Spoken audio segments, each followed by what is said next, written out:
दोस्तों, आज की कहानी है मैं मानूंगा नहीं, अब मैं और जल्दी से करूंगा। कहानी पसंद आए तो वीडियो को लाइक एवं सब्सक्राइब जरूर करना, जिसे काल्पनिकता देकर लेखक बढ़ा चढ़ाकर पेश करते हैं। पर अब मेरी हालत भी वैसे हो ही गई, राघव मजनू जैसी। मैंने तो अपना पूरा जीवन उसके साथ बिताने का मन ही मन फैसला कर लिया था। रचित अपने असफल प्यार के कारण डिप्रेशन का शिकार हो गया, पर कैसे उसके दोस्त काव्य ने उसे गहरे भंवर से निकाला।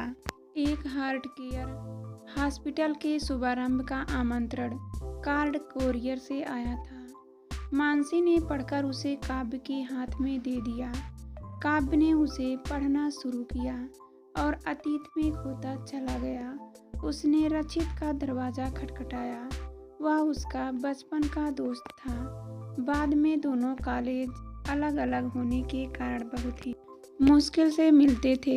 काव्य इंजीनियरिंग कर रहा था और रचित डॉक्टरी की पढ़ाई। आज काव्य अपने मामा के यहाँ शादी में अहमदाबाद आया हुआ था, तो सोचा कि अपने खास दोस्त रचित से मिल लूं, क्योंकि शादी का फंक्शन शाम को होना था। अभी दोपहर के 3-4 घंटे दोस्त के साथ गुजार लूं, जी भरकर मस्ती करेंगे और ढेर सारी बातें करेंगे। वह रचित को सरप्राइज देना चाहता था। उसके पास रचित का पता था, क्योंकि अभी उसने पिछले महीने ही इसी पते पर रचित के बर्थडे पर गिफ्ट भेजा था। दरवाज़ा 2 मिनट बाद खुला। उसे आश्चर्य हुआ, पर उससे ज़्यादा आश्चर्य रचित को देखकर हुआ। रचित की दाढ़ी बेतरीन बढ़ी हुई थी, आंखें धंसी हुई थीं, जैसे काफ़ी दिनों से सोया न हो। कपड़े जैसे 2-3 दिन से बदले न हो, मतलब वह नहाया भी नहीं था। उसके शरीर से हल्की हल्की बदबू आ रही थी। फिर भी काव्य दोस्त से मिलने की खुशी में उससे लिपट गया, पर सामने से कोई खास उत्साह नहीं आया। क्या बात है भाई, तबीयत तो ठीक है ना? उसे आश्चर्य हुआ रचित के व्यवहार से, क्योंकि रचित हमेशा काव्य को देखते ही चिपक जाता था। अरे काव्य, तुम यहाँ, चलो अंदर आओ, उसने जैसे अनमने भाव से कहा। स्टूडेंट रूम की हालत वैसे ही हमेशा खराब ही होती है, पर रचित के रूम की हालत देखकर लगता था जैसे 1 साल से कमरा बंद हो।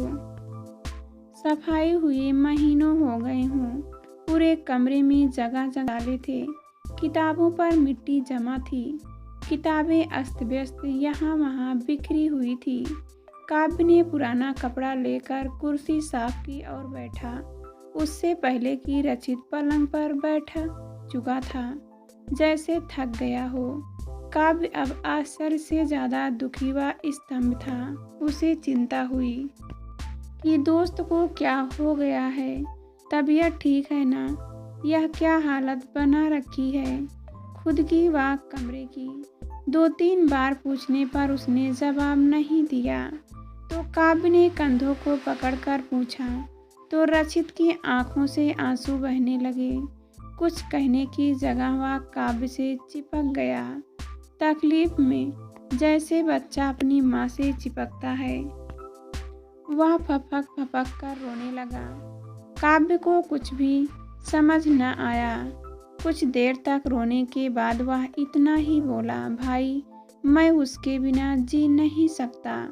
उसने सुबकते हुए कहा, किसके बिना जी नहीं सकता? तो किसकी बात कर रहा है? दोनों हाथ पकड़कर काव्य ने प्यार से पूछा। आम्या की बात कर रहा हूँ। ओह, तो प्यार का मामला है, मतलब गंभीर। यह उम्र ही ऐसी है। जब काव्य कॉलेज जा रहा था, तब उसके गंभीर पापा ने उसे एकांत में पहली बार अपने पास बिठाकर इस बारे में विस्तार से बात की। अपने पापा को इस विषय पर बात करते हुए देखकर काव्य को घोर आश्चर्य हुआ था, पर जब पापा ने पूरी बात समझाई व बताई, तब उसे अपने पापा पर नाज हुआ। कि उन्होंने उसे कुएं में गिरने से पहले ही बचा लिया। ओह, काव्य ने अफसोसजनक स्वर में कहा। रचित, तू एक काम कर, पहले नहा धो और शेविंग करके फ्रेश हो जा। तब तक मैं पूरे कमरे की सफाई करता हूँ। फिर मैं तेरी पूरी बात सुनता हूँ और समझाता हूँ। काव्य ने अपने दोस्त को अपनेपन से कहा। काव्य सफाई पसंद व अनुशासित विद्यार्थी की तरह था। रो लेने के कारण उसका मन हल्का हो गया था। अरे काव्य, सफाई मैं खुद ही कर दूंगा, तू तो मेहमान है। काव्य को ऐसा बोलते हुए रचित हड़बड़ा गया। अरे भाई, पहले मैं तेरा दोस्त हूँ, प्लीज दोस्त की बात मान ले। अब दोस्त इतना प्यारा और अपनेपन से कहे तो कौन दोस्त की बात ना माने। काव्य ने समझकर उसे अटैच बाथरूम में भेज दिया, क्योंकि ऐसे माहौल में ना तो वह ढंग से बता सकता है और ना वह सुन सकता है। पहले वह फ्रेश हो जाए तो ढंग से कहेगा। काव्य ने किताब और किताबों की शेल्फ से शुरुआत की और आधे घंटे में 1 महीने का कचरा साफ कर लिया। काव्य हॉस्टल में सबसे साफ और व्यवस्थित कमरा रखने के लिए प्रसिद्ध था। आधे घंटे बाद जब रचित बाथरूम से निकला तो दोनों ही आश्चर्य में थे। रचित एकदम साफ और सुव्यवस्थित कक्ष देखकर और काव्य रचित को क्लीन शर्ट व ब्लैक स्टैंड देखकर, बाऊ, तुमने इतनी देर में कमरे को हॉस्टल के कमरे की जगह होटल का कमरा बना दिया भाई। तेरी सफाई की आदत होटल में जाने के बाद भी नहीं बदली। रचित सफाई से बहुत प्रभावित होकर बोला और तेरी क्लीन स्वेंड चेहरे में चांद जैसे दिखने लगी। चेहरे पर हाथ फेरते हुए काव्य बोला। अब रचित काफी रिलैक्स था। भैया चाय। दरवाजे पर चाय वाला चाय के साथ था। अरे वाह, क्या कमरा साफ किया है आपने। कमरे की चारों तरफ नजर घुमाते हुए छोटू बोला।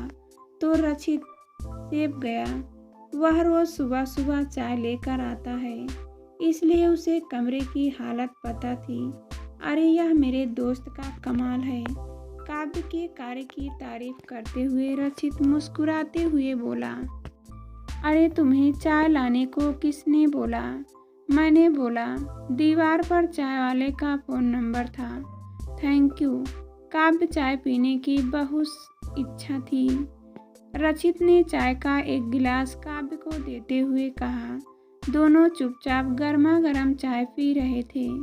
चाय खत्म होने के बाद काव्य बोला। अब पता क्या बात है, कौन है आम्या और पूरा माजरा क्या है। आम्या की बात सुनकर रचित फिर से मायूस हो गया। फिर से उसके चेहरे पर मायूसी आ गई। हाथ कुर्सी के हत्थे से भिज गए। मैं आम्या से लगभग 1 साल पहले मिला था। वह मेरी क्लासमेट लावण्या की मित्र थी। लावण्या के बर्थडे पार्टी में हम पहली बार मिले थे। हमारी मुलाकात जल्दी ही प्रेम में बदल गई।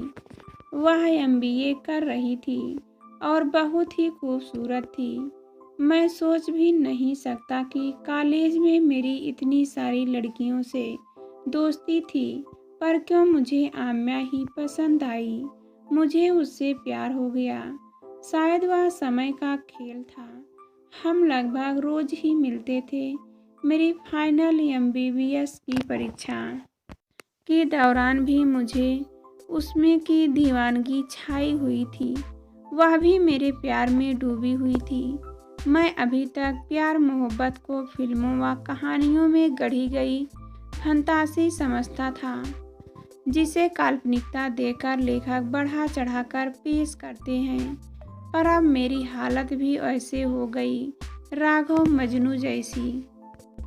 मैंने तो अपना पूरा जीवन उसके साथ बिताने का मन ही मन फैसला कर लिया था और आम्या की ओर से भी यही समझता था। मुझ में भी कुछ कमी नहीं थी। मुझ में एक परफेक्ट शादी के लिए पसंद करने के लिए सारे गुण थे। तो फिर क्या हुआ दोस्त? काव्य ने उत्सुकता से पूछा। मेरी MBBS की पढ़ाई पूरी हो गई थी और मैं हृदय रोग विशेषज्ञ बनने के लिए आगे की तैयारी के लिए पढ़ाई कर रहा था। एक दिन उसने मुझसे कहा, सुनो पापा तुमसे मिलना चाहते हैं। वह खुश और उत्साहित थी। क्यों? मुझे जिज्ञासा हुई। हम दोनों की शादी के सिलसिले में। उसने जैसे रहस्य खोलते हुए कहा, शादी? वह भी इतनी जल्दी? मैंने हैरानगी से कहा, मैं आम्या को चाहता था पर अभी शादी के लिए विचार भी नहीं किया था। हाँ, मेरे दादाजी की जिद है कि मेरी व मेरी छोटी बहन की शादी जल्दी से करें। आम्या ने शादी की जल्दबाजी का कारण बताया और जैसी शांति से बता रही थी उससे तो ऐसा लग रहा था उसे भी जल्दी शादी होने में आपत्ति नहीं है।